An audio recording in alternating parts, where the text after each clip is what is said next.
있었습니다. 구급차 사이렌이 빗소리를 뚫고 들려왔고 응급실 자동문이 열리자마자 들것 하나가 급하게 밀려 들어왔어요.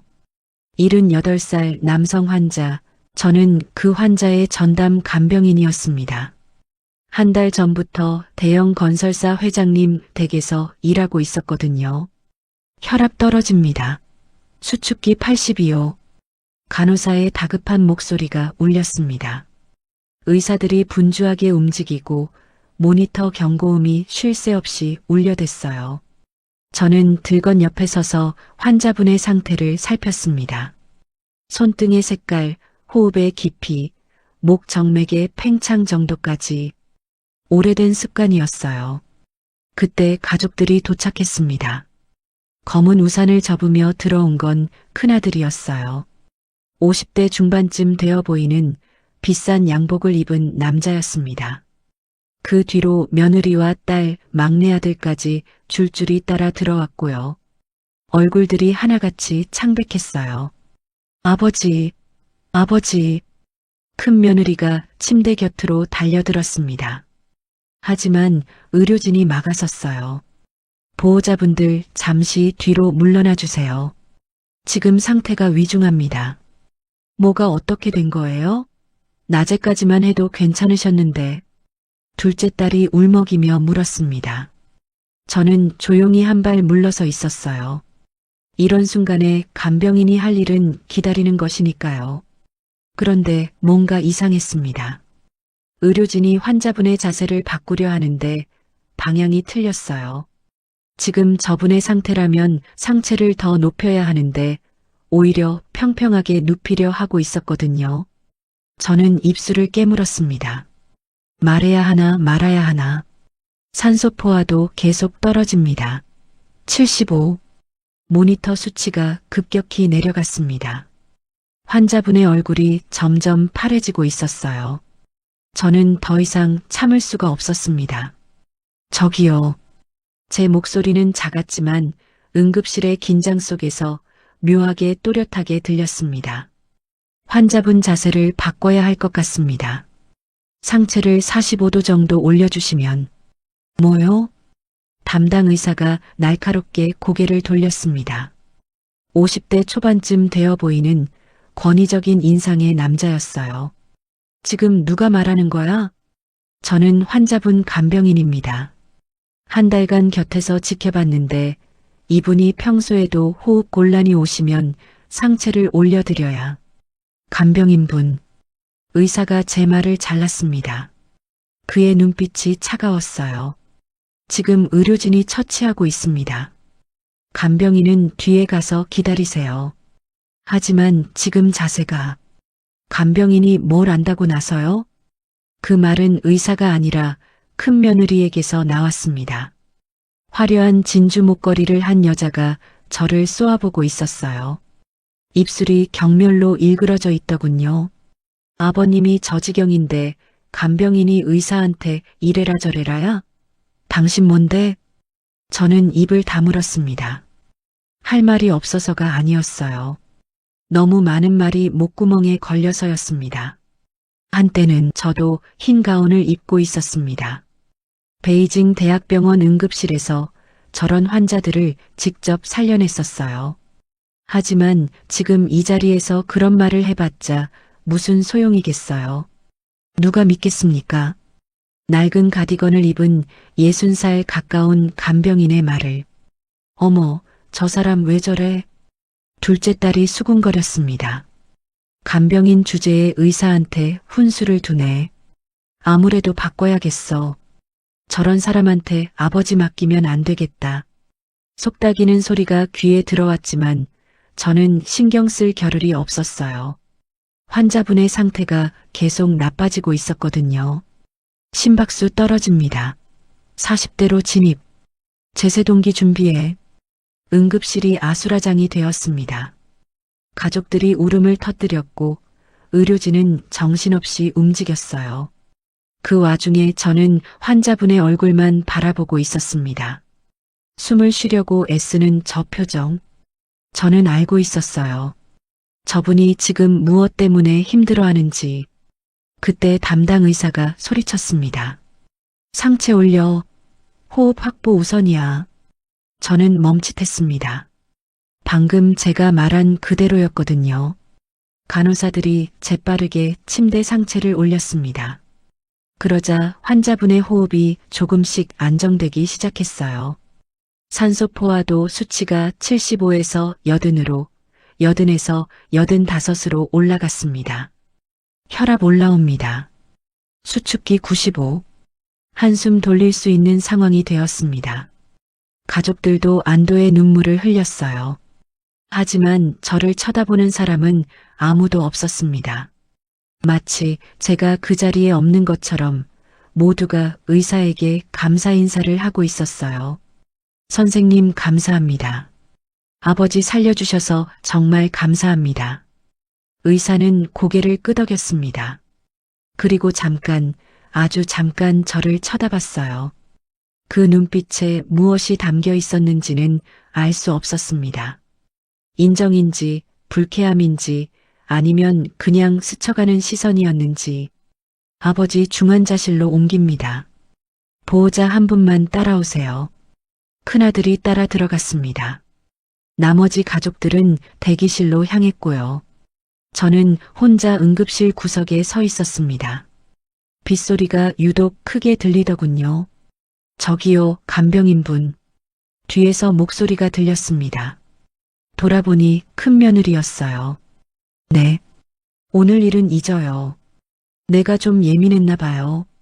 사과 같지 않은 사과였습니다. 저는 그냥 고개를 숙였어요. 아닙니다.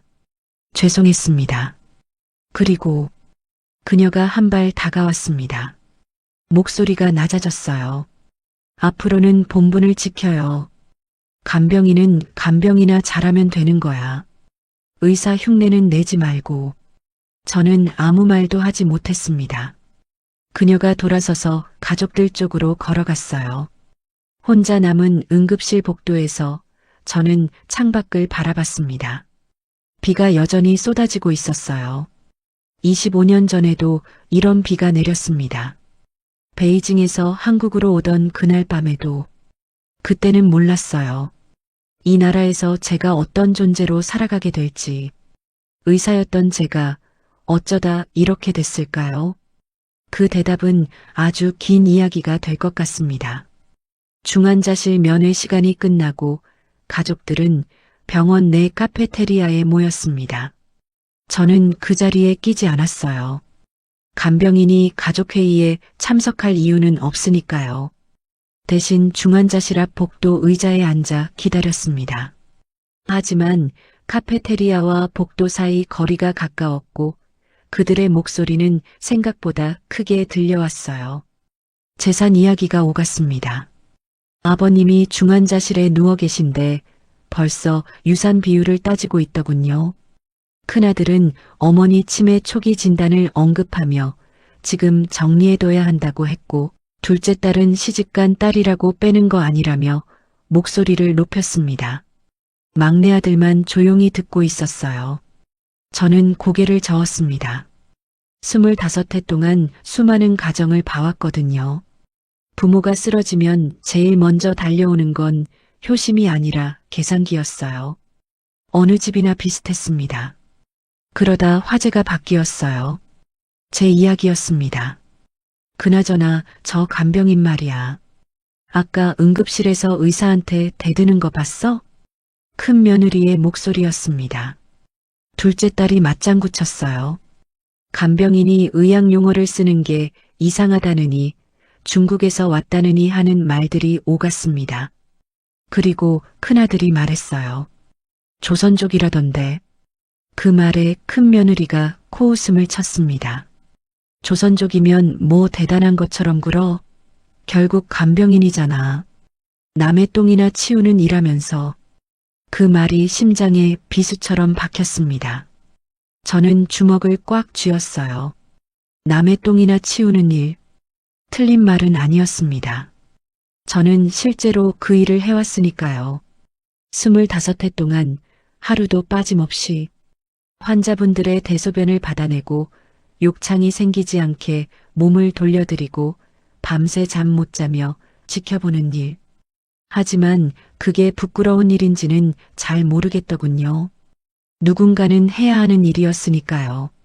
큰 며느리는 내일 당장 다른 간병인을 알아보겠다고 했습니다.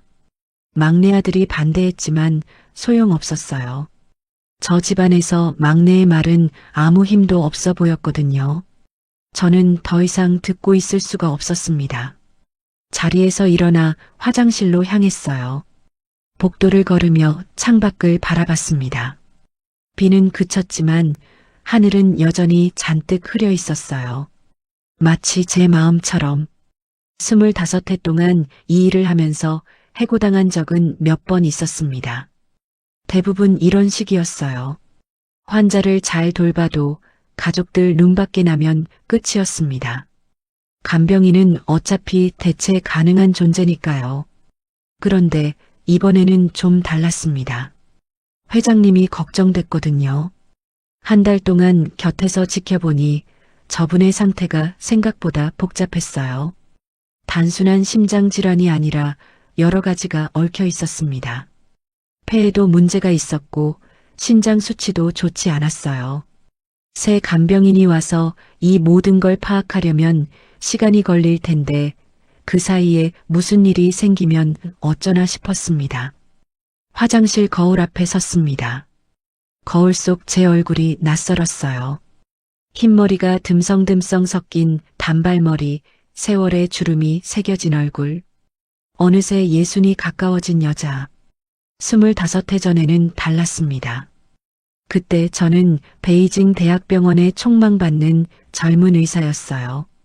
환자들이 제 이름을 불러줬고 동료들이 제 의견을 물었습니다. 흰 가운이 어울린다는 말을 자주 들었어요. 수술실에 들어가면 모두가 저를 믿어줬습니다. 지금은 아무도 제 이름을 부르지 않습니다. 그냥 간병인, 아줌마 심지어 야라고 불리기도 하죠. 흰 가운 대신 낡은 가디건을 입고 수술실 대신 병실 구석에서 졸며 밤을 새웁니다. 세면대에서 찬물로 얼굴을 씻었습니다. 정신이 조금 맑아졌어요. 연화야 버텨. 스스로에게 말했습니다. 버텼는데 오늘 하루 더 버티는 게 뭐가 대수겠어요. 화장실을 나서려는데 전화가 울렸습니다. 화면에 준호라는 이름이 떴어요. 제 아들이었습니다. 엄마, 괜찮아? 환자분 급하게 실려갔다면서. 응, 지금은 좀 안정됐어. 넌 공부하고 있었어? 응. 내일 시험인데 엄마 걱정돼서. 28살 아들. 서울대 의대 본과 4학년. 내년이면 의사가 됩니다. 제가 이루지 못한 꿈을 이 아이가 이뤄주고 있어요. 저는 괜찮다고 했습니다. 시험 잘 보라고 했어요. 하지만 준호는 제 목소리가 처져 있다며 걱정했습니다. 힘들면 말하라고 알았냐고 물었어요. 전화를 끊고 저는 잠시 벽에 기대어 섰습니다. 눈시울이 뜨거워졌어요. 이 아이 하나 때문에 버틴 25년이었습니다. 남편이 떠나고 시댁에서 쫓겨나고 의사 면허도 인정받지 못하고 바닥에서 시작해서 맨손으로 여기까지 왔어요. 새벽 4시에 일어나 환자 식사를 준비하고 밤 12시까지 곁을 지키는 생활. 그렇게 번 돈으로 준호 학비를 댔습니다. 준호가 태어났을 때 저는 맹세했습니다. 이 아이만큼은 당당하게 살게 해주겠다고. 누구 앞에서도 기죽지 않는 사람으로 키우겠다고. 엄마가 못 이룬 꿈을 이 아이는 이루게 해주겠다고. 그 약속을 지키기 위해 25해를 견뎠습니다. 모욕도 참았고 서름도 삼켰어요. 이제 1년만 더 버티면 됩니다. 준호가 의사가 되면 저도 좀 쉴 수 있겠죠. 중환자실 앞으로 돌아왔습니다. 유리창 너머로 회장님이 보였어요. 온갖 기계에 둘러싸여 누워 계신 모습이 안쓰러웠습니다. 인공호흡기가 규칙적으로 작동하고 심전도 모니터가 천천히 선을 그리고 있었어요. 조금만 더 버텨주세요, 회장님. 속으로 말했어요. 저분이 깨어나시면 뭔가 달라질 수도 있을 테니까요. 그때 막내 아들이 다가왔습니다. 뜻밖이었어요. 가족 중에 저한테 먼저 말을 거는 사람이 있을 줄은 몰랐거든요. 아까 응급실에서 일 형수님이 좀 심했어요. 대신 사과드릴게요. 아닙니다. 제가 선을 넘었어요. 아니에요. 사실 저도 봤거든요. 간병인분이 말씀하신 거 의사 선생님도 결국 같은 조치를 했잖아요. 그가 목소리를 낮췄습니다. 뭔가 대단하다고 생각했다는 말을 덧붙였어요. 저는 별것 아니라고 했습니다. 오래 일하다 보면 보이는 것들이 있을 뿐이라고요. 막내 아들은 형수가 간병인을 바꾸자고 하는데 자기는 반대라고 했습니다. 아버지가 마음에 들어 하셨다면서요. 저는 감사하다고 말했어요. 작은 위로였지만 가슴 한구석이 따뜻해졌습니다.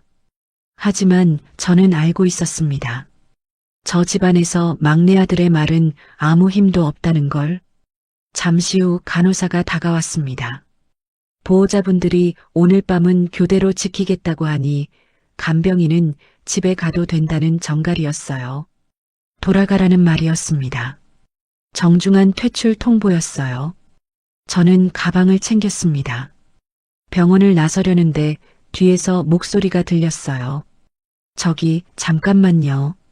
돌아보니 큰아들이었습니다. 그의 표정은 읽을 수가 없었어요. 날카로운 눈빛으로 저를 훑어보더니 물었습니다. 간병인분, 이름이 뭐예요? 서연아입니다. 서연아. 중국에서 오셨다면서요? 거기서 뭐 하셨어요? 순간 심장이 멈추는 것 같았습니다. 대답해야 하나 말아야 하나. 진실을 말하면 믿어줄까요? 아니, 믿어준들 뭐가 달라질까요? 그냥 이것저것 했습니다. 이것저것? 그가 눈을 가늘게 떴어요. 뭔가 의심하는 눈빛이었습니다. 하지만 더 묻지는 않았어요. 알겠어요. 가보세요. 저는 고개를 숙이고 병원을 나섰습니다. 등 뒤에서 그의 시선이 느껴졌어요. 마치 엑스레이처럼 저를 꿰뚫어 보는 것 같았습니다. 뭔가 달라지고 있었습니다. 좋은 방향인지 나쁜 방향인지는 알 수 없었지만 비가 그친 밤하늘에 별이 보였습니다. 중국에 있을 때 베이징에서 보던 것과 같은 별이었어요. 그때 저는 29살이었습니다. 아기 준호를 안고 남편 유골함을 들고 인천공항에 내렸던 그날 밤에도 이런 별이 떴었죠. 그때는 몰랐습니다. 이 별 아래서 제가 어떻게 살게 될지, 흰 가운을 벗고 간병복을 입게 될 줄은 어쩌다 이렇게 됐을까요? 그 이야기는 25년 전으로 거슬러 올라갑니다. 저는 베이징에서 태어나고 자란 조선족이었습니다. 부모님은 연변에서 베이징으로 올라오신 분들이었어요. 아버지는 작은 식당을 운영하셨고 어머니는 그 식당에서 일하셨죠. 넉넉하지는 않았지만 행복한 어린 시절이었습니다. 공부를 좀 했어요. 고등학교 때 전교 1등을 놓친 적이 없었고 베이징 대학교 의학부에 수석으로 입학했습니다. 졸업할 때도 수석이었어요. 부모님이 얼마나 좋아하셨는지 몰라요. 식당에 제 졸업사진을 걸어두셨을 정도였으니까요.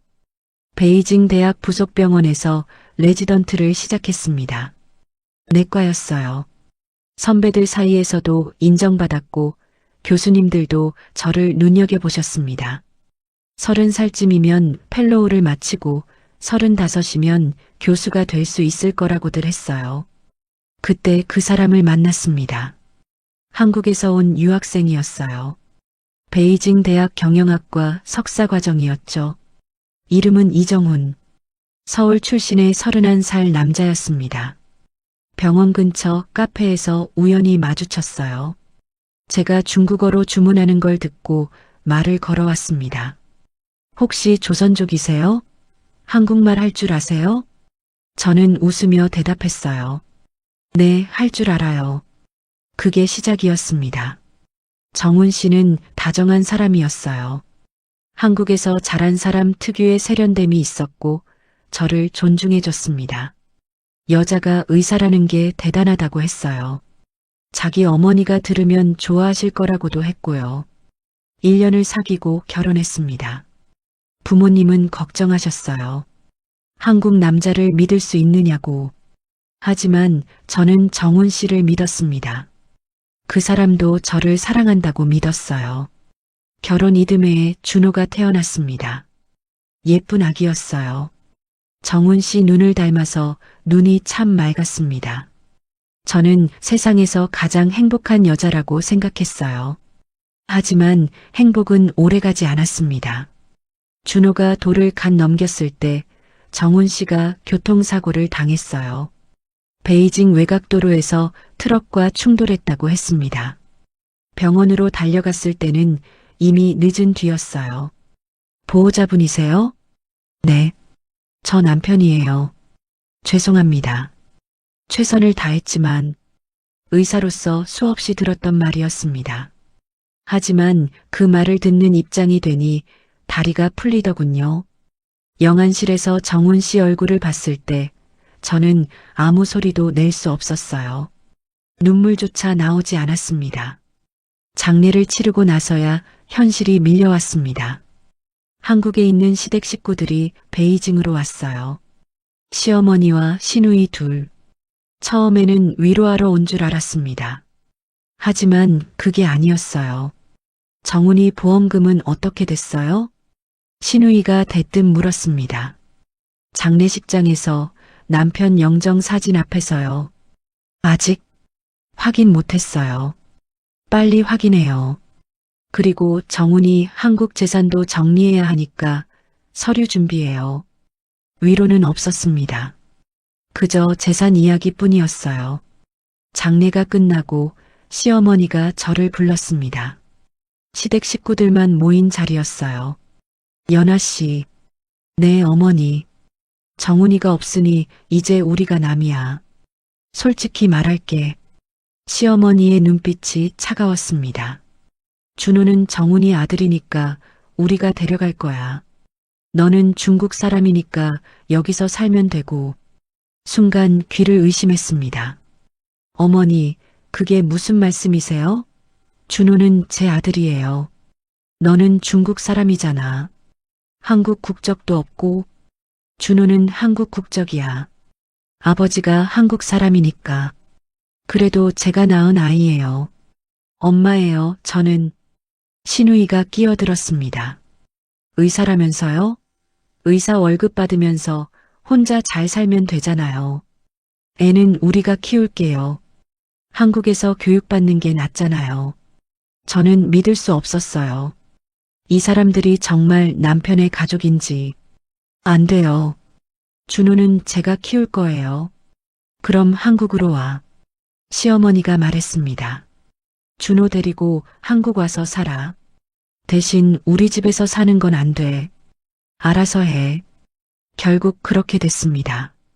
준호를 지키려면 한국으로 가야 했어요. 병원에 사직서를 냈습니다. 교수님이 만류하셨어요. 서연아, 자네 재능이 아까워. 다시 생각해보게. 죄송합니다. 아이를 위해서 가야 해요. 한국에서도 의사할 수 있겠지. 자네 실력이면. 저도 그렇게 생각했습니다. 한국에 가면 의사를 할 수 있을 거라고. 얼마나 순진한 생각이었는지. 짐을 싸고 준호를 안고 비행기에 올랐습니다. 인천공항에 내렸을 때 비가 내리고 있었어요. 새벽 2시였습니다. 아는 사람 하나 없는 나라에 갓 돌 지난 아기와 단둘이 내렸습니다. 한국에서는 중국 의사 면허를 인정해주지 않았습니다. 다시 시험을 보면 된다고 했어요. 한국 의사 국가고시를 통과하면 의사로 일할 수 있다고요. 하지만 응시 자격을 얻으려면 학력 인정 절차부터 밟아야 했습니다. 서류를 준비하고 심사를 받고 보안 교육을 이수해야 했어요. 그 과정만 2, 3년이 걸린다고 했습니다. 게다가 비용도 만만치 않았어요. 갓 돌진한 아기를 안고 당장 먹고 살 길이 막막한 30살 여자에게 2, 3년은 너무 긴 시간이었습니다. 돈도 시간도 도와줄 사람도 없었어요. 시댁은 아무것도 해주지 않았습니다. 처음 몇 달은 작은 고시원에서 살았어요. 아기 울음소리 때문에 쫓겨나기도 했습니다. 일자리를 찾아야 했어요. 당장 내일 먹을 것을 사야 했으니까요. 할 수 있는 일이 많지 않았습니다. 한국어는 할 줄 알았지만 사투리가 섞여 있었고 학력을 증명할 방법도 마땅치 않았어요. 결국 소개소를 통해 일자리를 구했습니다. 간병인이었습니다. 처음 맡은 환자는 70대 할머니였어요. 뇌졸중으로 쓰러지신 분이었습니다. 보호자가 저를 보더니 물었어요. 중국에서 왔어요? 한국말 잘해요? 네. 괜찮아요. 간병 해본 적 있어요? 없어요. 하지만 배울게요. 그렇게 시작했습니다. 처음에는 모든 게 서툴렀어요. 기저귀 가는 법, 욕창 예방하는 법, 석션하는 법. 하나하나 배워야 했습니다. 밤새 환자 곁을 지키다 보면 새벽에 준호 생각이 났어요. 아이는 보육원 야간반에 맡겨두고 있었거든요. 마음이 찢어지는 것 같았습니다. 하지만 버텨야 했어요. 이 아이를 위해서. 그렇게 1년, 2년, 3년이 지났습니다. 의사시험 응시는 점점 멀어졌어요. 학력 인정 절차를 밟을 시간도 비용도 없었거든요. 그 사이 제 손은 메스 대신 대야를 잡는 손이 되어 있었습니다. 그래도 후회하지 않았어요. 준호가 건강하게 자라는 것을 볼 때마다 이게 맞는 길이라고 생각했습니다. 이 아이가 커서 저 대신 흰 가운을 입으면 되는 거라고. 그렇게 스스로를 위로했습니다. 세월이 흘렀습니다. 준호가 초등학교에 들어갔어요. 중학교, 고등학교를 거쳤습니다. 공부를 잘했어요. 저를 닮았더군요. 고3 때 준호가 말했습니다. 엄마, 나 의대 가고 싶어. 가슴이 떨렸습니다. 왜? 엄마가 의사였잖아. 나도 의사 되고 싶어. 엄마 대신. 그 말에 눈물이 났어요. 이 아이가 제 마음을 알고 있었구나. 준호는 서울대 의대에 합격했습니다. 합격 발표 날 저는 병원에서 환자를 돌보고 있었어요. 전화가 왔습니다. 엄마, 나 합격했어. 정말? 응. 엄마, 나 의사 될 거야. 엄마 대신. 전화를 끊고 화장실에 들어가 울었습니다. 15분을 울었어요. 그동안 참았던 눈물이 한꺼번에 쏟아지는 것 같았습니다. 그게 4년 전 일이에요. 지금 준호는 본과 4학년입니다. 내년이면 의사가 됩니다. 제가 이루지 못한 꿈을 이 아이가 이뤄주고 있어요. 그리고 저는 여전히 간병인입니다. 20년이 넘는 세월 동안 수백 명의 환자를 돌봤습니다. 그중 일부는 제 손을 잡고 돌아가셨어요. 마지막 숨을 거두는 순간 가족 대신 제가 곁에 있었던 분들도 많았습니다. 간병인은 그런 일을 하는 사람이에요. 남들이 하기 싫어하는 일, 힘들고 더럽고 고된 일. 하지만 누군가는 해야 하는 일. 저는 그 일을 해왔습니다. 의사였던 제가 지금은 간병인이에요. 후회하느냐고요? 아니요. 후회하지 않습니다. 다시 그때로 돌아가도 같은 선택을 할 거예요. 준호를 지키기 위해서라면. 다만 가끔, 아주 가끔, 흰 가운을 입은 의사들이 복도를 지나갈 때 마음 한구석이 시리긴 합니다. 다음 날 아침 저는 병원으로 돌아왔습니다. 큰 며느리가 간병인을 바꾸겠다고 했지만 아직 연락은 없었어요. 새 간병인을 구하려면 시간이 걸리니까요. 그 사이에 회장님 곁을 지켜야 했습니다. 중환자실 면회 시간은 하루에 2번, 각각 30분씩이었어요. 저는 면회 시간에만 잠깐 들어가 회장님 상태를 확인하고 나왔습니다. 상태가 좋지 않았어요. 어젯밤보다 혈압이 더 떨어져 있었고 소변량도 줄어 있었습니다. 신장 기능이 나빠지고 있다는 뜻이었어요. 인공호흡기 설정도 올라가 있었고요. 폐 상태도 악화되고 있었습니다. 심장, 폐, 신장 세 군데가 동시에 무너지고 있었어요. 다장기 부전의 초기 징후였습니다. 저는 담당 의사를 찾아갔습니다. 어젯밤 응급실에서 봤던 그 의사였어요. 선생님, 환자분 소변량이 줄고 있는 것 같습니다. 신장 기능 검사를 한번. 간병인분. 의사가 제 말을 잘랐습니다. 의료적인 부분은 저희가 알아서 합니다. 간병인분은 간병에만 집중해 주세요. 저는 고개를 숙이고 물러났습니다. 하지만 마음이 놓이지 않았어요.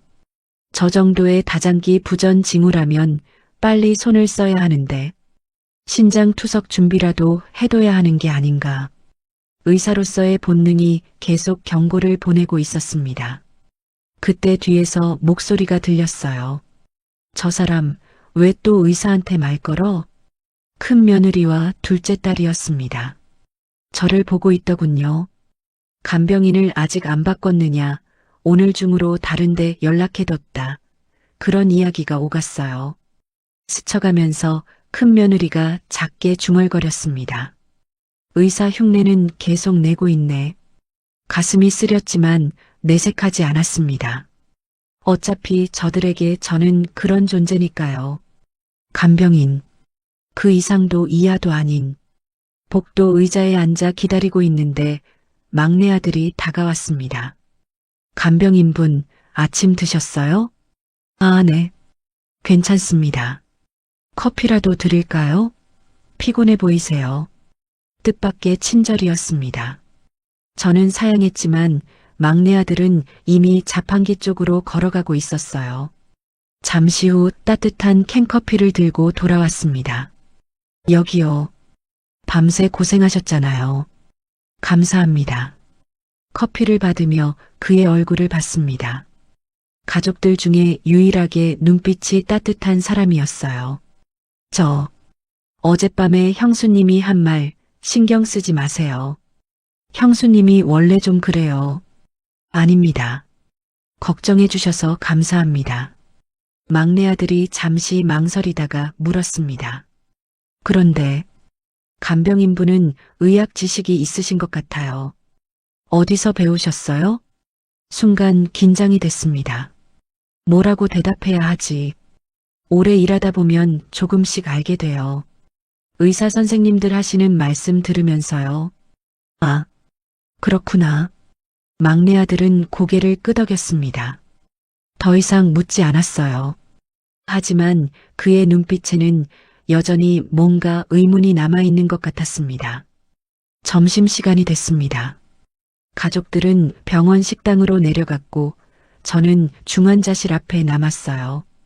도시락을 먹으려고 가방을 열었는데 전화가 울렸습니다. 모르는 번호였어요. 여보세요? 서연아 씨 되시죠? 저는 한진건설 법무팀 김대리입니다. 심장이 철렁했습니다. 법무팀이라니.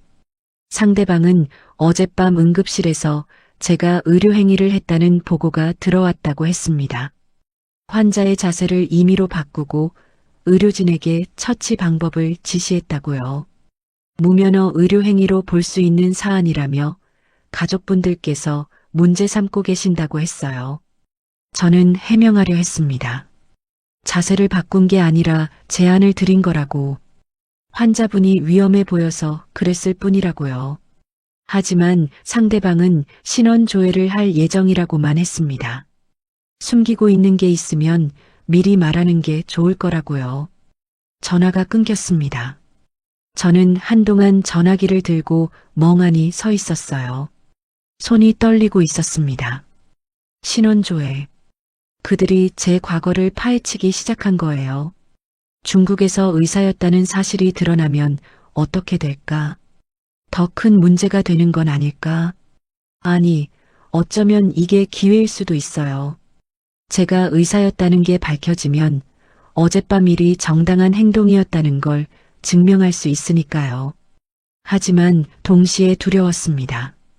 의사였으면서 왜 간병인을 하고 있느냐는 질문이 따라올 테니까요. 그 대답을 하려면 처음 한국에 왔을 때의 상처를 다시 꺼내야 합니다. 뭐 하세요? 뒤에서 목소리가 들려 깜짝 놀랐습니다. 돌아보니 큰아들이 있었어요. 언제 왔는지 저를 지켜보고 있었습니다. 아, 아닙니다. 전화가 와서요. 누구한테요? 그냥 아는 사람이요. 큰아들이 저를 뚫어지게 쳐다봤습니다. 그의 눈빛이 날카로웠어요. 서연아 씨, 당신 뭔가 숨기고 있는 거 아니야? 심장이 쿵쾅거렸습니다. 무슨 말씀이세요? 간병인 치고 이상한 게 많아요. 의학 용어를 술술 쓰고 의사한테 지시를 하고 대체 뭐 하던 사람이야? 저는 대답하지 못했습니다. 그가 한 발 다가왔어요. 솔직하게 말해요. 안 그러면 내가 직접 알아볼 거야. 위협이었습니다. 대기업의 힘을 등에 업은 오만함이 느껴졌어요. 하지만 저는 물러서지 않았습니다. 저는 그냥 간병인이에요. 환자분 잘 돌보는 것 말고는 아무것도 안 했어요. 그래. 그럼 왜 눈을 못 마주쳐? 뭔가 있어. 분명히. 조사 결과 나오면 알게 되겠지. 그가 돌아서며 말했습니다. 그때까지 이상한 짓 하지 말라고요. 그가 사라지고 나서 저는 자리에 주저앉았습니다. 다리에 힘이 풀렸어요. 이 일을 어떻게 해야 하지? 진실을 말해야 하나, 계속 숨겨야 하나. 전화기를 꺼내 준호에게 문자를 보냈습니다. 준호야, 엄마 괜찮아. 공부 열심히 해. 보내고 나서 손가락을 지그시 눌렀어요. 이 아이에게 걱정을 끼치고 싶지 않았습니다. 내년이면 의사가 되는 아이. 마지막 1년만 무사히 보내면 되는데 하늘이 흐려지고 있었습니다. 또 비가 올 것 같았어요. 제가 처음 인천공항에 내리던 그날도 비가 왔었죠. 그때처럼 또다시 폭풍이 몰려오고 있었습니다. 사흘이 지났습니다. 회장님의 상태는 호전과 악화를 반복했어요. 의식은 돌아오지 않았고 인공호흡기에 의존한 채 중환자실에 누워 계셨습니다. 가족들은 매일 병원에 왔지만 대부분 대기실에서 시간을 보냈어요.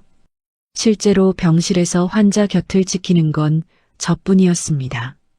새 간병인은 아직 오지 않았어요. 큰 며느리가 알아보고 있다고 했지만 쉽지 않은 모양이었습니다. 중환자 간병은 아무나 할 수 있는 일이 아니거든요. 경험이 필요했어요. 그 사이 저는 계속 회장님을 돌봤습니다. 한진건설 법무팀에서 2번째 연락이 왔어요. 신원 조회 중이라고 했습니다. 결과는 며칠 내로 나올 거라고요. 저는 담담하게 대답했습니다.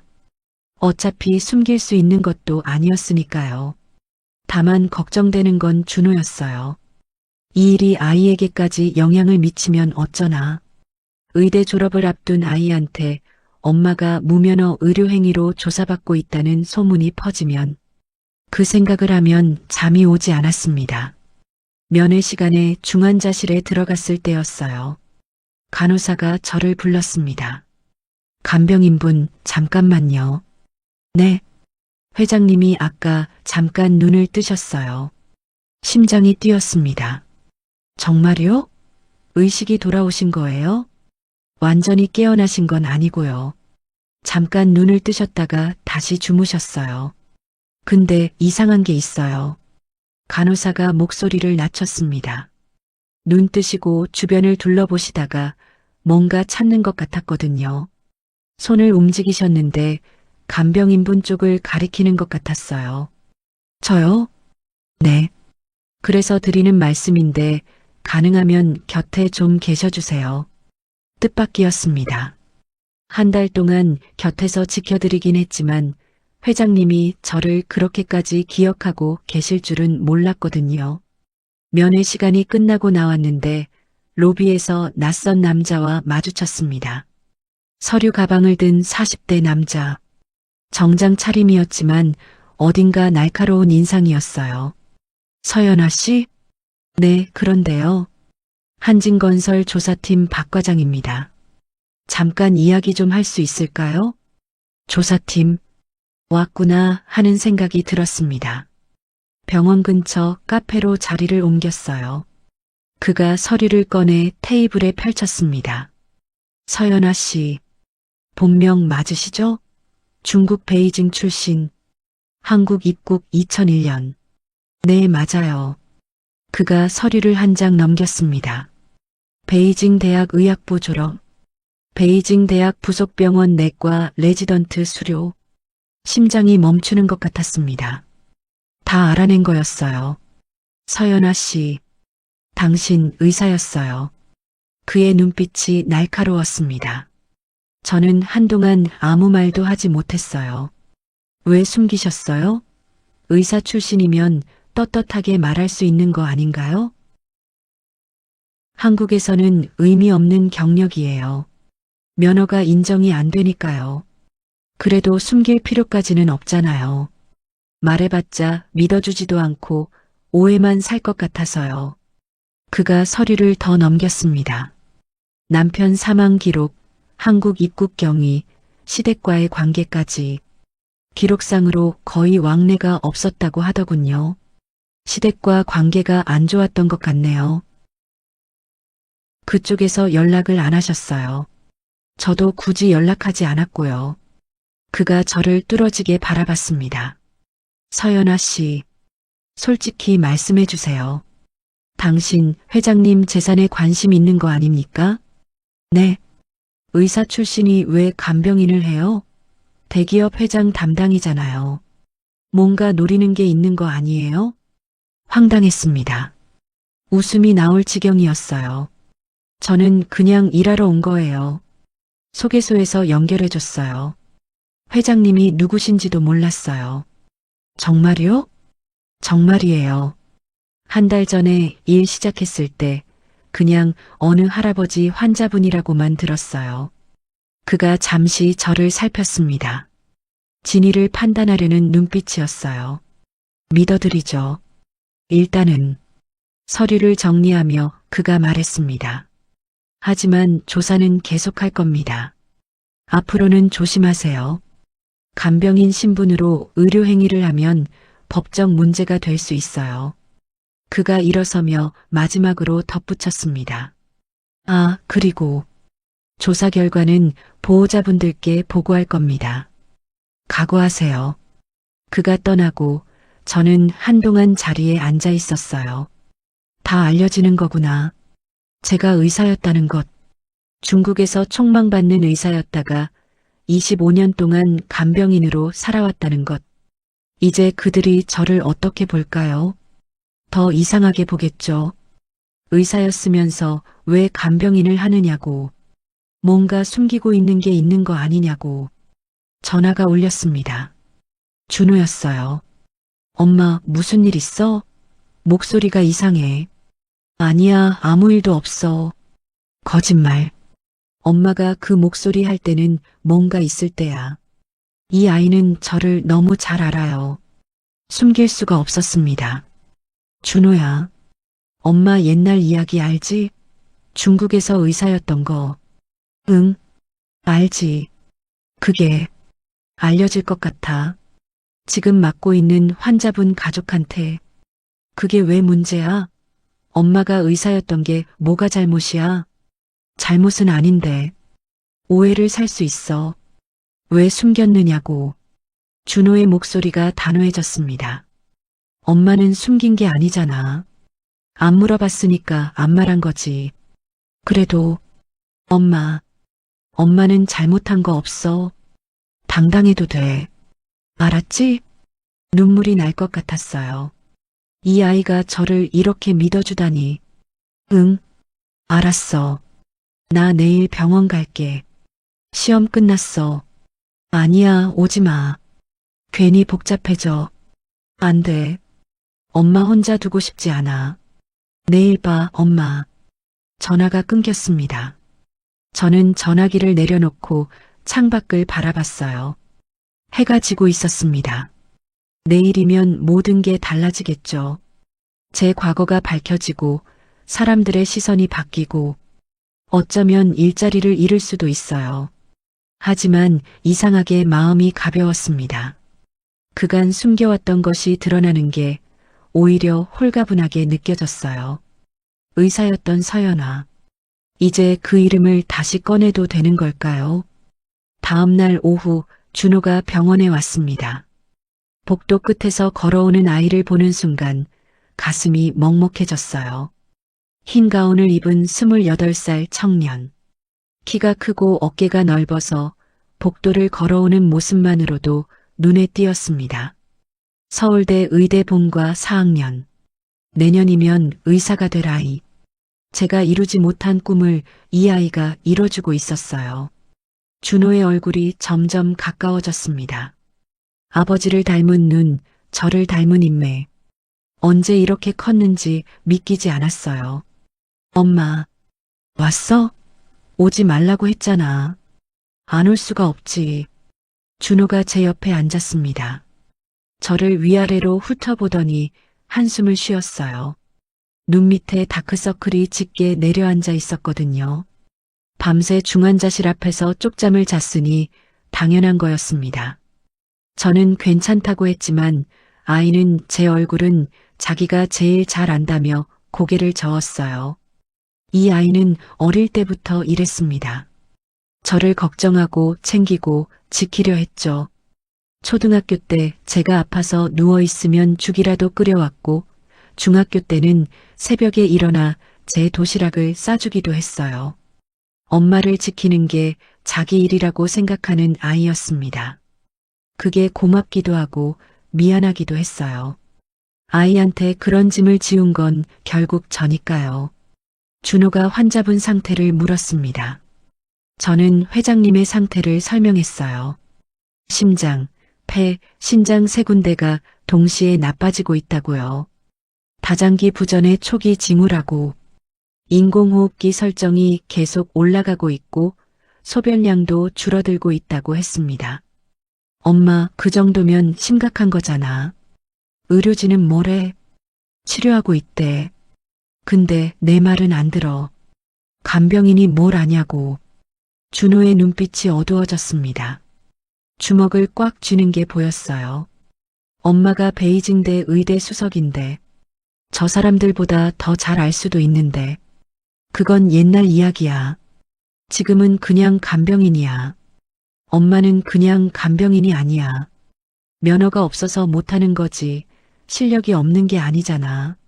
저는 아무 말도 하지 못했습니다. 이 아이 앞에서는 늘 그랬어요. 할 말을 잃어버리곤 했죠. 준호는 제가 의사였다는 걸 자랑스러워했습니다. 어릴 때부터 친구들한테 자기 엄마는 원래 의사였다고 말하고 다녔어요. 중국에서 제일 좋은 대학 수석이었다고요.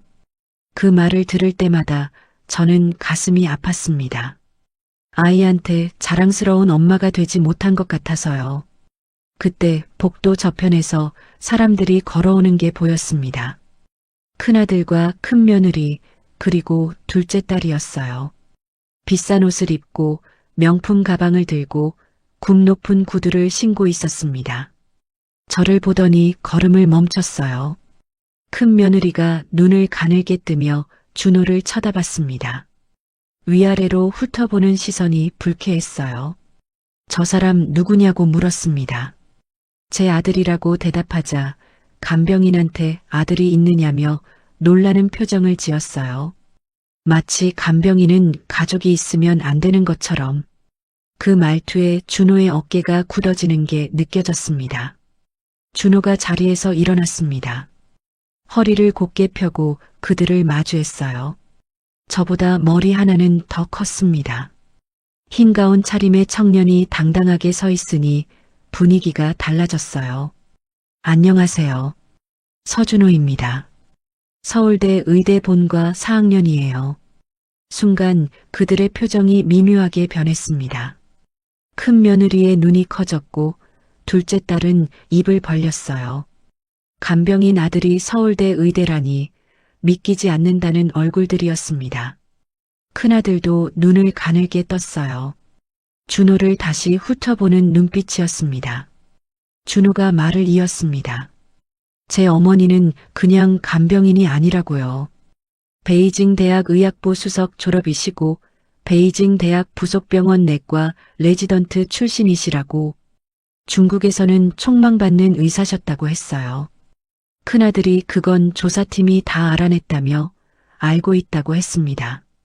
그러면서 의사 출신이면 뭐하냐고 지금은 간병인이잖냐고 쏘아붙였어요. 그 말투가 비웃는 것 같았습니다. 면허가 인정 안 돼서 그런 거예요. 능력이 없어서가 아니라 의대생이 와서 훈수를 두네. 아직 면허도 없는 애가 면허 없어도 보이는 건 보여요. 어머니도 마찬가지고요. 팽팽한 긴장감이 흘렀습니다. 복도를 지나가던 간호사들이 힐끗 쳐다볼 정도였어요.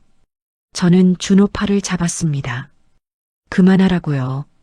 더 이상 부딪히면 안 된다고. 저는 그들에게 사과했어요. 아들이 걱정이 많아서 그랬다고, 실례했다고요. 고개를 숙이는 게 익숙했습니다. 그렇게 살아왔으니까요. 큰아들이 손을 저었습니다.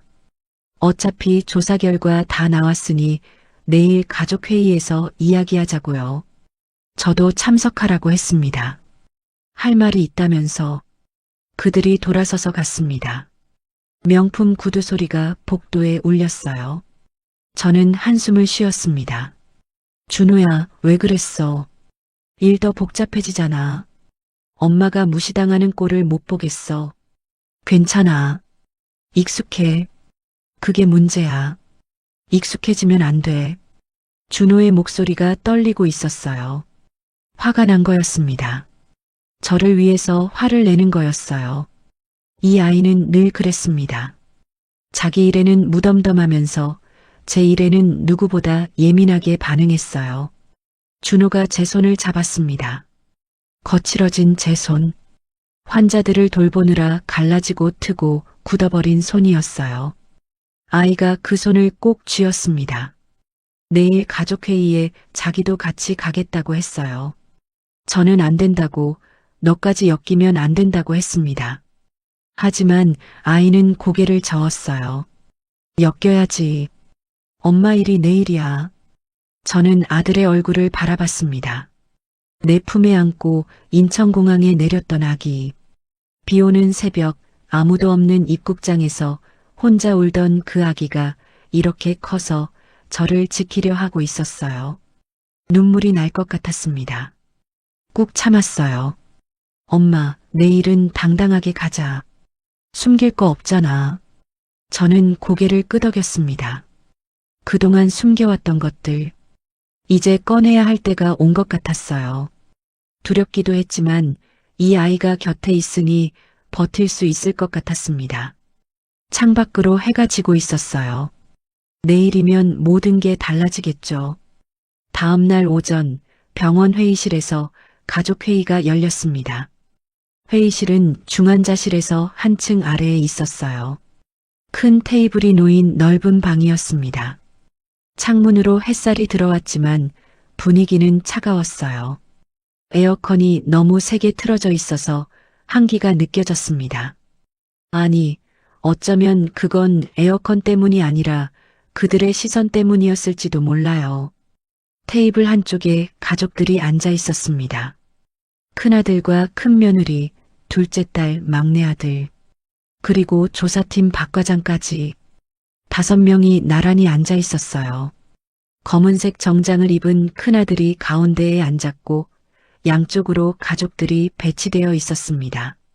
마치 기업 이사회 같았어요.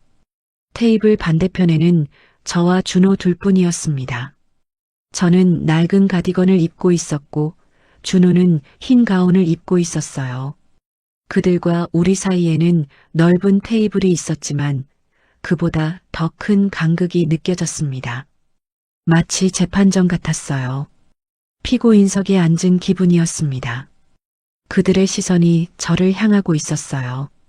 심판하는 눈빛, 의심하는 눈빛, 경멸하는 눈빛이 뒤섞여 있었습니다. 준호가 제 손을 잡았어요. 괜찮다는 듯이 꼭 쥐어줬습니다. 그 온기에 조금 용기가 났어요. 큰아들이 서류를 펼쳤습니다. 두꺼운 서류 뭉치였어요. 제 인생이 저 안에 다 들어있는 거겠죠. 출생부터 현재까지 조사 결과를 공유하겠다고 했습니다. 제 신상 정보가 하나하나 공개됐어요. 서연아, 1966년생, 중국 베이징 출신 조선족, 베이징 대학 의학부 수석 졸업, 베이징 대학 부속병원 내과 레지던트 수료, 2001년 한국 입국, 남편 이정훈, 교통사고 사망, 이후 25년간 간병인으로 근무. 제 인생이 몇 줄의 문장으로 요약되는 게 이상했습니다. 25년이라는 세월이 그렇게 짧게 정리될 수 있다니. 새벽마다 흘린 눈물, 밤마다 삼킨 한숨, 매일 버텨낸 고통. 그런 건 서류에 적혀 있지 않았어요. 의사였다는 건 사실이네요. 근데 왜 간병인을 해요? 둘째 딸이 물었습니다. 진짜 궁금한 건지 비꼬는 건지 알 수 없는 말투였어요. 손톱을 다듬으며 물었습니다. 제 대답 따위는 별로 중요하지 않다는 듯이 저는 설명했습니다. 한국에서는 중국 의사 면허를 인정해주지 않아요. 다시 시험을 보려면 학력 인정 절차가 필요한데 2, 3년이 걸려요. 갓돌 지난 아기를 혼자 키우면서 그 과정을 밟을 여력이 없었어요. 큰 며느리가 끼어들었습니다. 팔짱을 끼고 저를 쳐다보는 눈빛이 차가웠어요. 진주 목걸이가 형광등 불빛에 반짝거렸습니다. 시간이 충분했잖아요. 의지가 있었으면 방법을 찾았겠죠. 그 말이 심장에 비수처럼 박혔습니다. 의지가 없어서 못한 게 아니었어요. 당장 내일 먹을 게 없어서, 아이 분유값이 없어서, 병원비가 없어서 하루하루 버티는 게 전부였던 시간들이었습니다.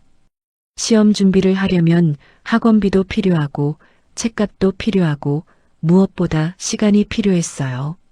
그런 건 저에게 주어지지 않았습니다. 당장 먹고 사는 게 급했어요. 새벽 4시에 일어나서 밤 12시까지 일해야 겨우 생활비가 나왔어요. 시험 준비할 시간도 비용도 없었어요. 큰아들이 말을 잘랐습니다. 손가락으로 테이블을 톡톡 두드리며 말했어요. 짜증이 묻어나는 목소리였습니다. 그건 당신 사정이고 우리가 알고 싶은 건 왜 숨겼느냐는 거야. 숨긴 게 아니에요. 안 물어보셨잖아요. 간병인 고용할 때 학력을 물어보시던가요? 회의실이 잠시 조용해졌습니다. 제 말이 맞았으니까요. 간병인을 고용할 때 아무도 학력을 묻지 않았어요. 이름, 나이, 경력? 그게 전부였습니다. 의사였는지, 교수였는지, 노동자였는지 아무도 관심 없었어요. 그냥 환자를 돌볼 수 있는 사람이면 충분했으니까요. 조사팀 박 과장이 고개를 끄덕이며 말했습니다. 그 부분은 확인됐다고요. 소개소 기록을 봤는데 일반적인 절차로 배정받은 거라고. 회장님을 특별히 노린 정황은 없었다고 했어요. 큰 며느리의 얼굴이 굳어졌습니다. 자기 주장이 틀렸다는 게 불쾌한 모양이었어요. 입술을 깨물며 저를 노려봤습니다. 그래도 의심스러워요. 의사 출신이 왜 간병인을 해요? 재산을 노리는 거 아니에요? 저는 한 달 일한 간병인이에요. 유산이 왜 저한테 가요? 모르죠. 늙은 노인 꼬셔서 유언장에 이름 올리는 사람들 많잖아요. 그 말에 화가 치밀었습니다. 하지만 참았어요. 주먹을 꽉 쥐고 숨을 골랐습니다. 옆에서 준호가 일어서려는 게 느껴졌어요. 제가 팔을 잡아 말렸습니다. 여기서 싸우면 안 됐어요. 분위기가 험악해졌습니다. 테이블 위에 공기가 얼어붙은 것 같았어요. 그때 막내 아들이 조용히 입을 열었습니다. 지금까지 말없이 앉아있던 사람이었어요. 가족들 중에 유일하게 눈빛이 따뜻한 사람. 형수님. 저는 이분이 그런 사람 같지 않아요. 큰 며느리가 눈을 부릅떴습니다. 넌 또 왜 끼어들어? 아버지가 이분 마음에 들어 하셨거든요. 한 달 동안 옆에서 봤는데 진짜 정성껏 돌봐주셨어요. 밤에 아버지가 기침하시면 바로 달려가고 약 드실 시간 되면 물 떠다 드리고 몸 돌려드릴 때도 아프시지 않게 조심조심 하시더라고요. 나쁜 의도가 있는 사람이 그렇게 할 수 있을까요? 큰 며느리가 콧방귀를 뀌었습니다. 하지만 막내 아들은 물러서지 않았어요. 아버지가 뭐라고 하셨는지 알아요? 회의실이 조용해졌습니다. 모두의 시선이 막내 아들에게 쏠렸어요. 이 간병인은 다르다고 하셨어. 눈빛이 의사 같다고. 손길이 따뜻하다고. 형들 다 간 다음에 나한테 말씀하셨어요. 이 사람 덕분에 마음이 편하다고. 저는 가슴이 뭉클해졌습니다. 회장님이 저를 그렇게 봐주셨다니. 한 달 동안 묵묵히 곁을 지킨 게 헛되지 않았구나 싶었어요. 눈시울이 뜨거워졌습니다. 큰아들의 표정이 미묘하게 변했습니다. 아버지가 그런 말씀을 하셨다는 게 의외인 모양이었어요. 서류를 내려놓고 막내 아들을 쳐다봤습니다. 아버지가 진짜 그렇게 말씀하셨어? 응. 지난주에 형들이랑 형수님 간 다음에. 회의실에 묘한 침묵이 흘렀습니다. 가족들이 서로 눈치를 보고 있었어요. 뭔가 분위기가 달라지는 게 느껴졌습니다. 그때 회의실 문이 벌컥 열렸습니다. 간호사가 급하게 들어왔어요. 숨이 차 있었습니다. 뛰어온 모양이었어요. 얼굴이 상기되어 있었습니다. 보호자분들, 회장님께서 깨어나셨어요. 모두가 벌떡 일어났습니다.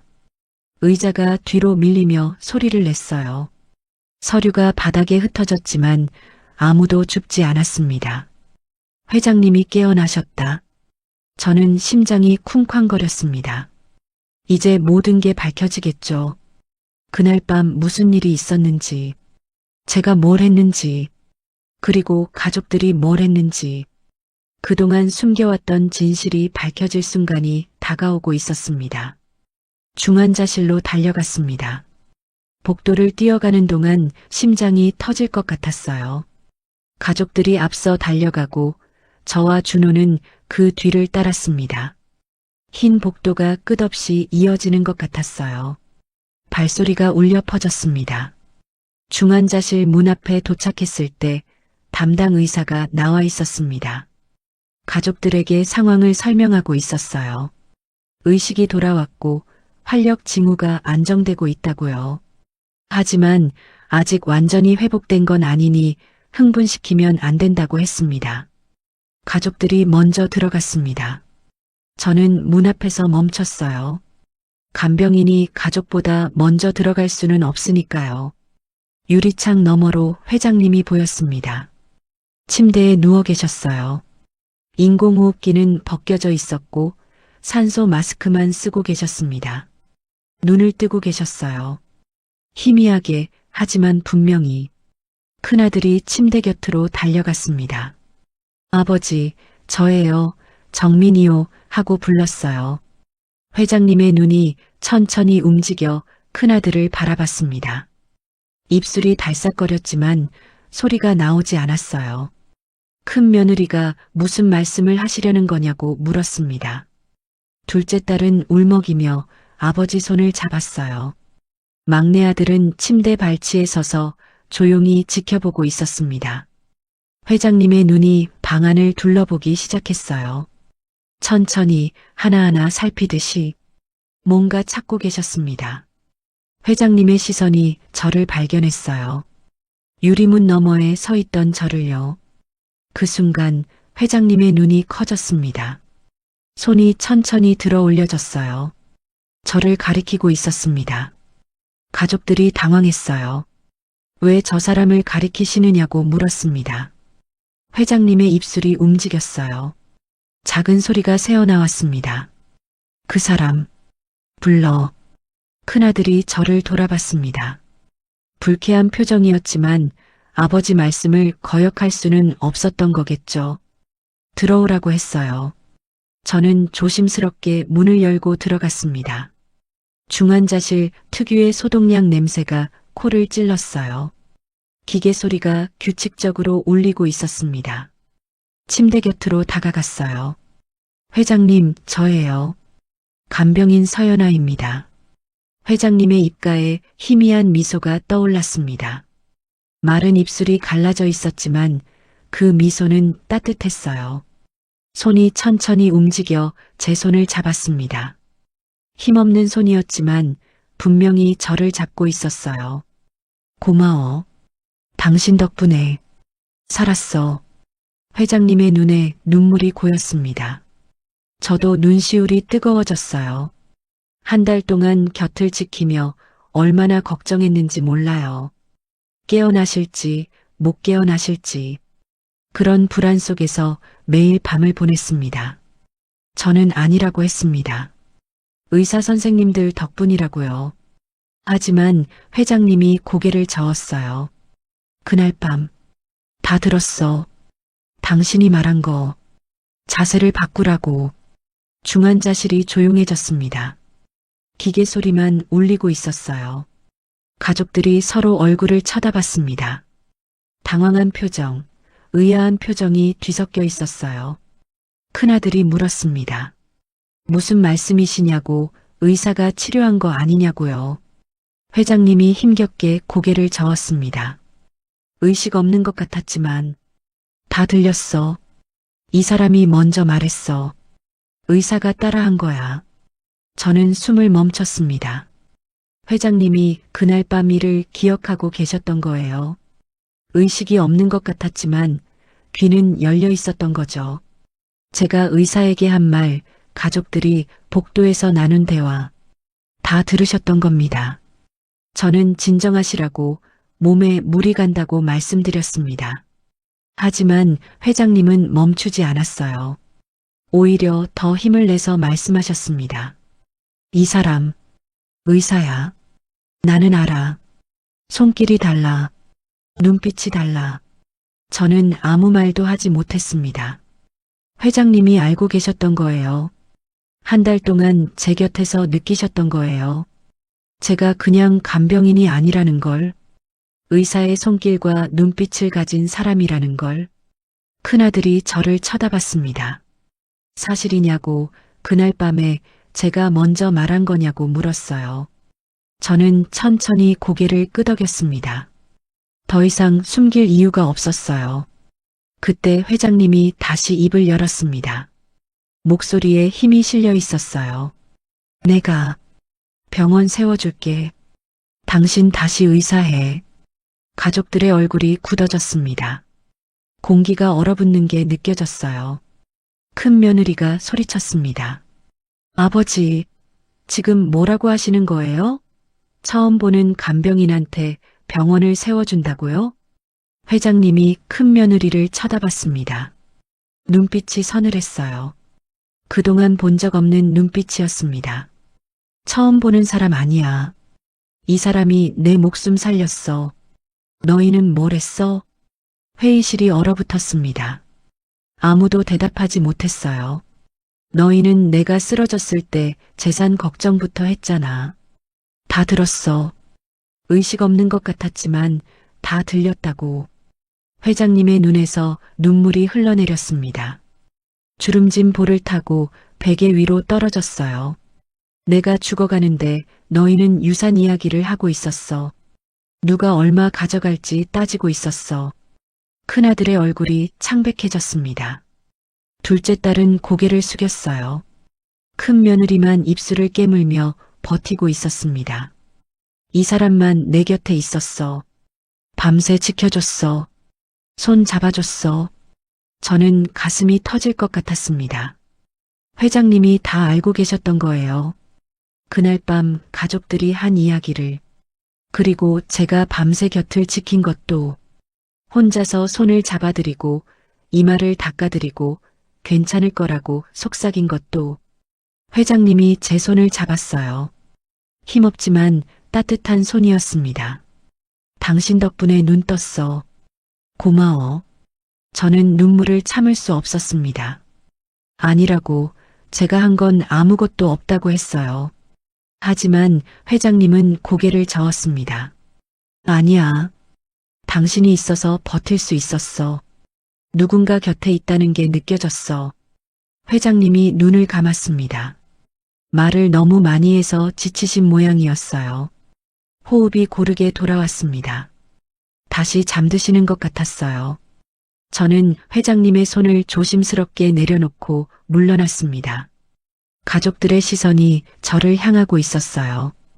분노, 당혹, 의심, 그리고 두려움. 여러 감정이 뒤섞인 눈빛들이었습니다. 그들은 두려워하고 있었습니다. 아버지의 마음이 간병인에게 기울어진 것을요. 그리고 자신들의 추악한 모습이 아버지에게 들켜버린 것을요. 이제 진짜 폭풍이 시작되려 하고 있었습니다. 중환자실을 나온 뒤 가족들의 분위기가 험악해졌습니다. 병원 복도에서 그들이 모여 수군거리는 소리가 들렸어요. 저와 준호는 조금 떨어진 곳에 서 있었습니다. 가까이 가면 안 될 것 같았거든요. 큰 며느리의 목소리가 가장 컸어요. 아버지가 제정신이 아니라고 간병인한테 병원을 세워준다니 말이 되느냐고 했습니다. 큰아들도 동조했어요. 아버지가 깨어나자마자 저런 말씀을 하시다니 정신 감정을 받아봐야 하는 거 아니냐고요. 둘째 딸은 울먹이며 말했습니다. 아버지가 우리 말은 안 듣고 저 간병인만 찾으시니까 속상하다고요. 막내 아들만 조용히 서 있었어요. 뭔가 생각에 잠긴 표정이었습니다. 저는 그 자리를 피하고 싶었습니다. 하지만 회장님이 저를 찾으실 수도 있으니 멀리 갈 수도 없었어요. 복도 구석 의자에 앉았습니다. 다리에 힘이 풀렸거든요. 준호가 옆에 앉았어요. 아무 말 없이 제 손을 잡아줬습니다. 그 온기가 고마웠어요.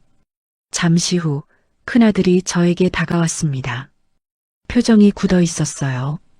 눈빛이 차가웠습니다. 서연아 씨. 네. 아버지가 하신 말씀 진지하게 받아들이지 마세요. 저는 고개를 끄덕였습니다. 아버지가 방금 깨어나셔서 정신이 혼미하신 거예요. 병원을 세워준다느니 하는 말씀은 그냥 감정적으로 하신 거예요. 알고 있습니다. 저도 그렇게 생각해요. 그리고 큰아들이 한 발 다가왔습니다. 목소리가 낮아졌어요. 앞으로 아버지 앞에서 이상한 짓 하지 마세요. 우리가 지켜보고 있을 거니까. 위협이었습니다. 저는 아무 말도 하지 않았어요.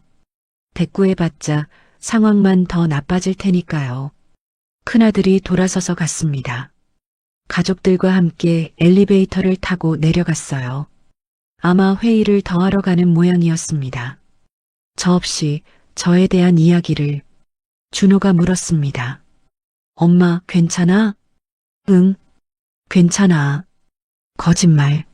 손이 떨리고 있잖아. 저는 웃었습니다. 이 아이는 정말 저를 잘 알아요. 조금 무섭긴 해.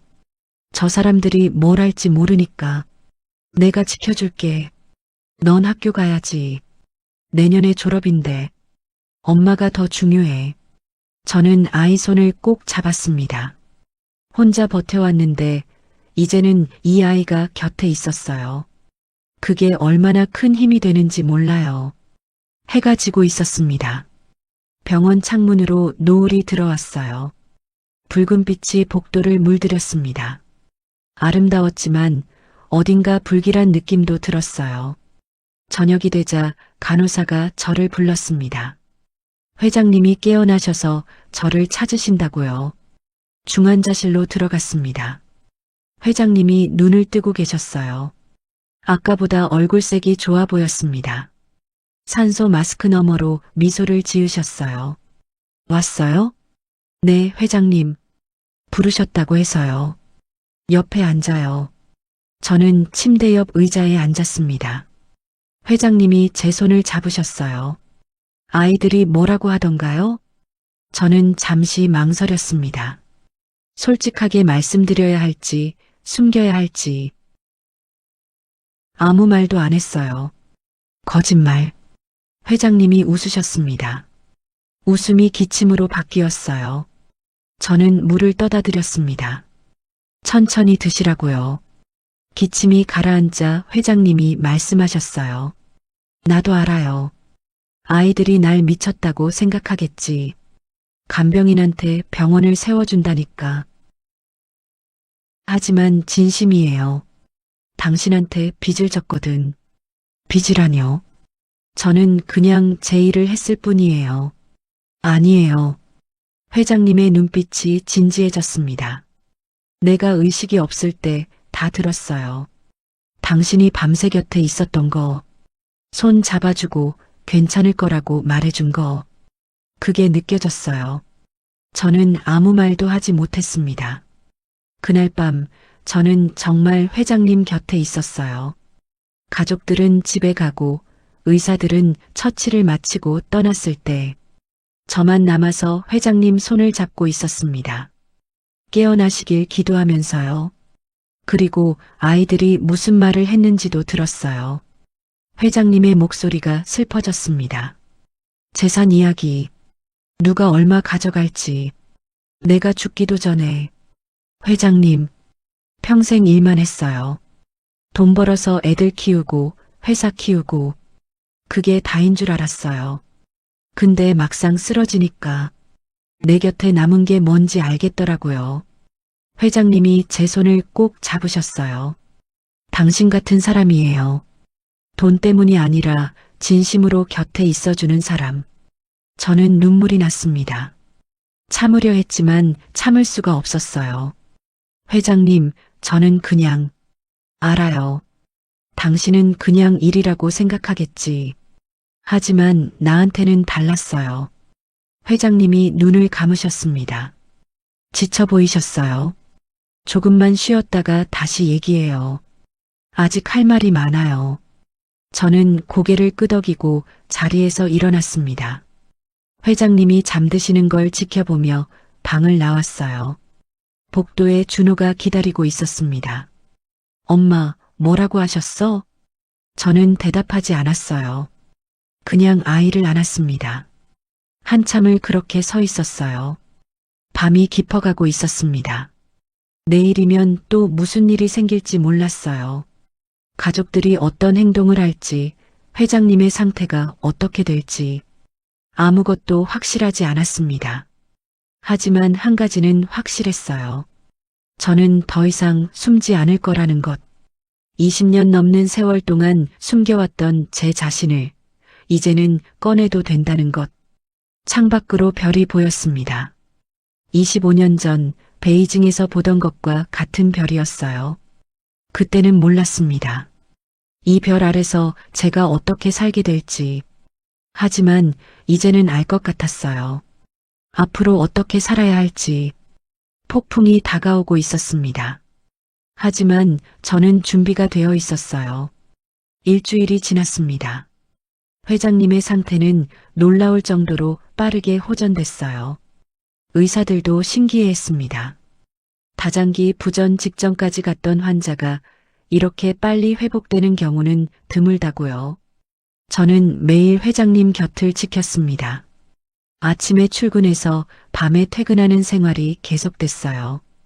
준호는 학교로 돌아갔지만 주말마다 병원에 왔습니다. 회장님이 준호를 좋아하셨거든요. 의대생이라서가 아니라 예의 바르고 따뜻한 아이라서요. 가족들은 여전히 저를 경계했습니다. 하지만 대놓고 적대하지는 않았어요. 회장님이 저를 신뢰하신다는 걸 알았으니까요. 그래도 큰 며느리는 병원에 올 때마다 저를 감시하는 눈빛으로 쳐다봤습니다.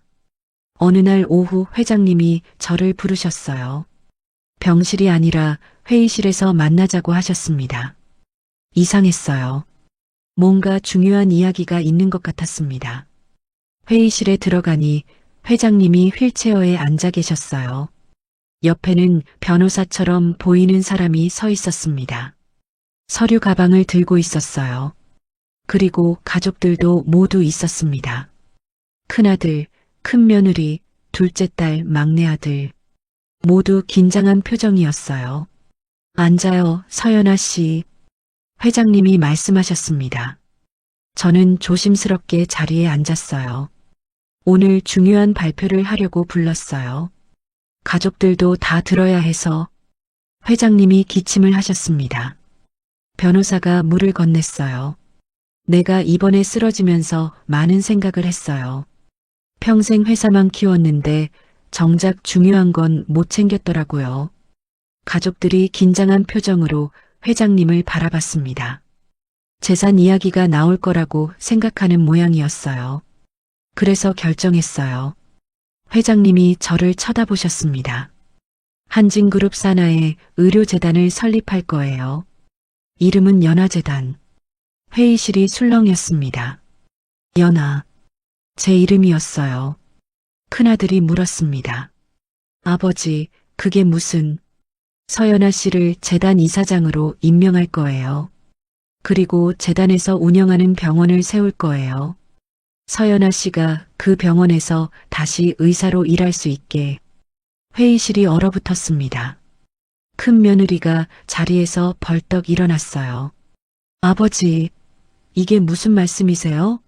처음 보는 간병인한테 재단을 맡기신다고요? 처음 보는 사람 아니라고 했잖아요. 회장님의 목소리가 단호했습니다. 이 사람이 내 목숨을 살렸어요. 의사로서의 판단으로, 그리고 사람으로서의 따뜻함으로. 하지만 자격? 회장님이 큰 며느리를 쳐다보셨습니다. 이 사람은 베이징 대학 의학부 수석이에요. 나보다 더 뛰어난 인재예요. 한국 면허가 없을 뿐이지. 그래도 재단에서 학력 인정 절차를 지원할 거예요. 시험 준비 비용도 다 대줄 거고요. 이 사람이 다시 의사가 될 수 있도록. 저는 믿을 수가 없었습니다. 꿈을 꾸고 있는 것 같았어요. 회장님, 저는 거절하려고요? 회장님이 웃으셨습니다. 항상 꿈꿔왔던 거잖아요. 다시 의사가 되는 거. 저는 아무 말도 하지 못했습니다. 눈물이 났어요. 당신은 자격이 있어요. 누구보다. 회장님이 제 손을 잡으셨습니다. 이건 보답이에요. 당신이 나한테 해준 것에 대한. 가족들이 웅성거렸습니다. 큰아들이 말했어요. 아버지, 이건 너무 갑작스러워요. 다시 생각해 보셔야. 생각 다 했어요. 회장님의 목소리가 단호했습니다. 그리고 한 가지 더. 회장님이 가족들을 둘러보셨습니다. 내가 쓰러졌을 때 너희가 뭘 했는지 다 기억해요. 재산 걱정부터 한 거, 유산 나누는 이야기 한 거. 가족들의 얼굴이 창백해졌습니다. 그래서 유언장을 수정했어요. 회의실이 얼어붙었습니다. 재산의 30%는 연화재단에 기부할 거예요. 나머지는 기존대로 너희한테 가고. 큰 며느리가 비명을 질렀습니다. 30%요? 그게 얼마인지 아세요? 알아요. 내 돈이니까. 회장님이 담담하게 말씀하셨습니다. 돈보다 사람이 중요하다는 걸 이번에 배웠어요. 늦었지만 회의실이 난장판이 됐습니다. 큰 며느리가 소리를 지르고 큰아들이 말리고 둘째 딸이 울고 막내 아들만 조용히 앉아 있었어요. 저는 그 혼란 속에서 회장님을 바라봤습니다. 회장님도 저를 보고 계셨어요.